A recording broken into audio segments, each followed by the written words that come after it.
प्यारे बच्चों, आज मैं आपको अपने सेकंड वीडियो में बेसिक डिफरेंशिएशन के सूत्रों के साथ कुछ क्वेश्चनों को समझाऊंगा और बड़े इजी तरीके से समझाऊंगा, क्योंकि हमें बोर्ड परीक्षाओं में 100 मार्क्स लाने के लिए बहुत ज़रूरी है कि इसके साधारण तरीके से अच्छे सवालों की तरफ मूव करना।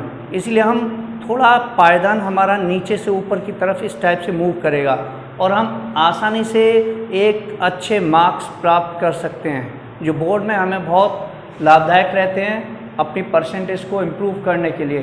तो हमारा आज का टॉपिक वही है, बेसिक डिफरेंशिएशन। और मैंने कल इसके सूत्रों को आपको बताया था, उनमें से मैं फिर कुछ सूत्रों को आपको फिर बता रहा हूँ। जैसे पहला फॉर्मूला हमारा क्या है? पहला फॉर्मूला हमारा था dy/dx, कांस्टेंट वैल्यू। किसी भी कांस्टेंट वैल्यू का डिफरेंशिएशन जीरो होता है, यानी कि जिसमें x नहीं है उसका डिफरेंशिएशन क्या होगा? Zero. Formula number 2, dy/dx x की पावर n, x की पावर n का बेटा अवकलन nx की घात n-1 होता है। तीसरा फॉर्मूला dy/dx e की पावर x, तो e की पावर x का क्या होता है? e की power x। Fourth formula dy/dx, फिर आता है बेटा log ex हो जाए तो log ex का अवकलन 1/x होता है। फोर्थ फॉर 5 हो गया तो dy/dx log ax, आधार इसमें a है तो इसका अवकलन 1/x log आधार ae। ऐसे ही मैंने कई सारे फॉर्मूलों को आपको अपनी फर्स्ट वीडियो में बताया था। अब मैं आपको यहाँ पे एक शॉर्ट ट्रिक बता रहा हूँ। जैसे कि कभी कभी क्या होता है कि dy/dx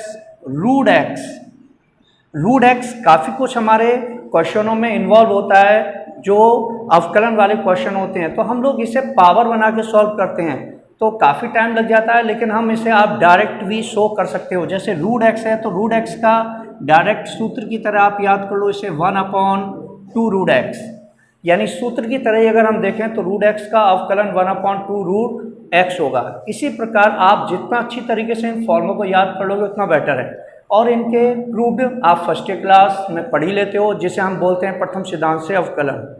हम प्रथम सिद्धांत से अवकलन में इन सारे सूत्रों का बड़ा केयरफुली प्रूफ देख सकते हैं, किंतु बोर्ड एग्जाम में अब ये जो हमारा प्रथम सिद्धांत का टॉपिक है वो हट चुका है। अब हमारे यहाँ पे सीधा अवकलन से स्टार्ट होता है बोर्ड परीक्षाओं में। अब मैं आपको यहाँ पे कुछ क्वेश्चंस समझाता हूँ। जैसे कि हमारा क्वेश्चन नंबर 1, सपोज करो कि अगर हमारा क्वेश्चन है कि x की पावर 3/2 का अवकल गुणांक बताओ। तो हम क्या होता है कि बच्चे जो है ना बोर्ड में जाते हैं, परीक्षाएं दे आते हैं, लेकिन यही नहीं मालूम पड़ता कि अवकल गुणांक क्या होता है। तो मैं आपको बताऊं कि अवकल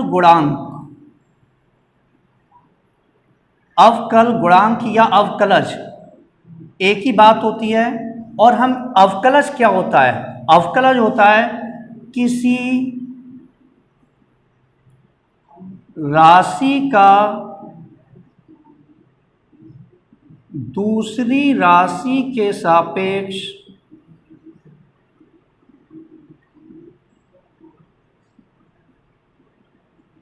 परिवर्तन दर। किसी राशि का दूसरी राशि के सापेक्ष परिवर्तन दर ही अवकलज कहलाता है। ये अवकलज की आपकी परिभाषा है, जिसे आपको अगर कोई साधारणतः पूछे तो आप बता सकते हैं। ऐसे ही फिर एक डिफरेंस आता है कि अवकलन किसे कहते हैं। तो अवकलन क्या है? ये जितनी भी प्रक्रिया है अवकल गुणांक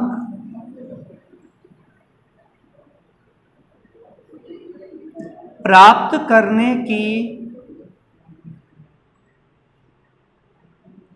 विधि को अवकलन कहते हैं।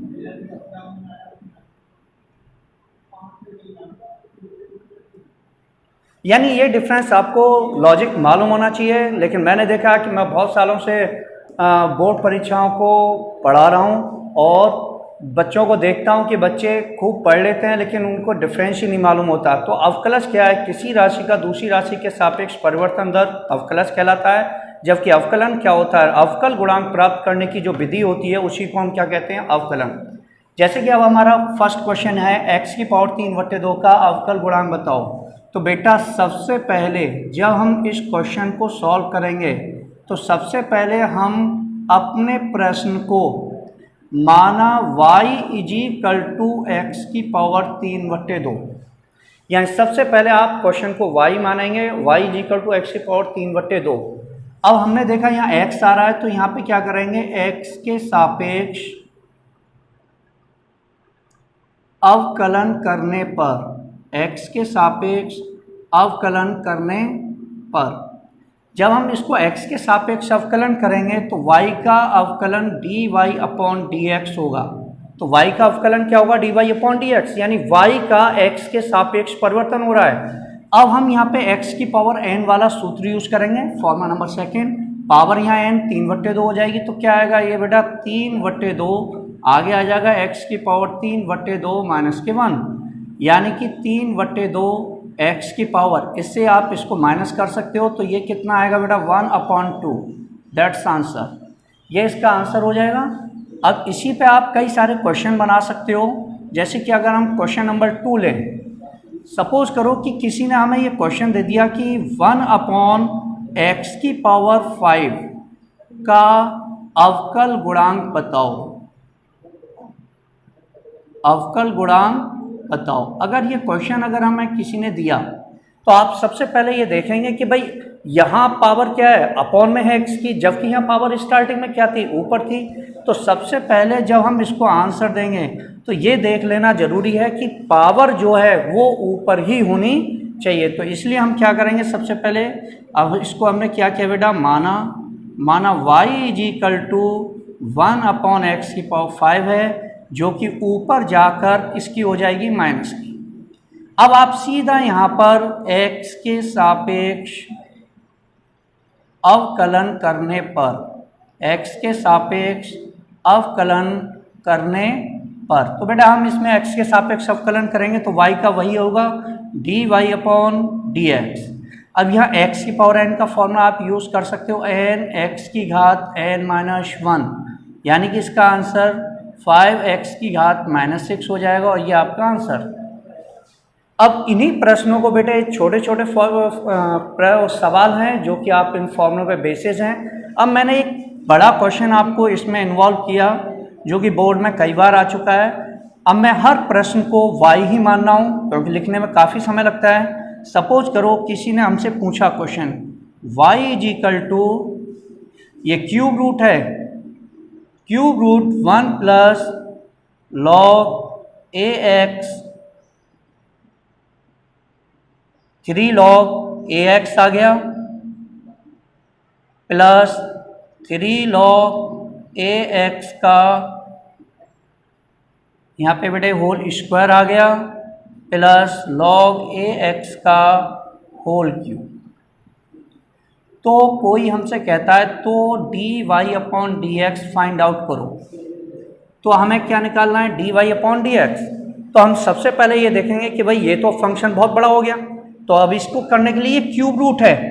तो सबसे पहले क्या करेंगे हम? y = इसको ढंग से देखेंगे। आप लोग देखो इसे, तो 1 को हम क्या लिखेंगे? यहाँ पे 1 का क्यू लिखेंगे, इसे लिखेंगे log ax का बेटा होल क्यू आगे लिख लिया हमने। इनमें दोनों में हमने 3 log ax कॉमन निकाल लिया। कॉमन निकालने के बाद आप लोग देख रहे हो यहाँ 1 बचेगा, यहाँ पे क्या बचेगा बेटा? log ax। अब आप मैचिंग करो कि ये कौन से सूत्र से मैचिंग करता है? A cube plus B cube plus के 3ab कोष्टक में a प्लस b। यानी आप लोग देखते हो कि अगर ये फॉर्मूला है तो कहीं ना कहीं ये मैचिंग करता हुआ है। हम इसको देखेंगे कि ये किससे मैचिंग कर रहा है। ये मैचिंग करता है आपका a प्लस बी का whole cube. A plus B का होल क्यूब क्या होगा बेटा, A cube plus B cube plus के 3ab कोष्टक में 1 प्लस ए प्लस बी। अब हम करेंगे इससे क्यूब रूट से, ये क्यूब रूट कट जाएगा तो आप लोग देखोगे हमारे पास बचेगा y = 1 प्लस के log ax। अब आप इसका सीधा देखेंगे कि इसका फॉर्मूला कहाँ है, ये रहा बेटा log ax का। अब यहाँ पे आप लिख सकते हो x के सापेक्ष अवकलन करने पर, और जैसे ही x के सापेक्ष अवकलन करोगे तो y का बेटा dy/dx हो जाएगा। 1 का अवकलन, 1 एक कांस्टेंट वैल्यू है यानी फॉर्मूला नंबर 1, जिसमें x नहीं है तो इसका अवकलन 0 हो जाएगा। और log ax का अवकलन बेटा 1/x log ae, और ये हमारा क्या हो जाएगा बेटा, आंसर। तो आपने देखा कि इसमें क्या था कि ये फंक्शन सीधा सीधा अवकलन के रूप में नहीं था, पहले हमने इसे अवकलन करने के लिए बनाया जो कि होल क्यूब के फॉर्मूले से बन गया, फिर हमने सीधा सीधा इसका अवकलन किया। ओके।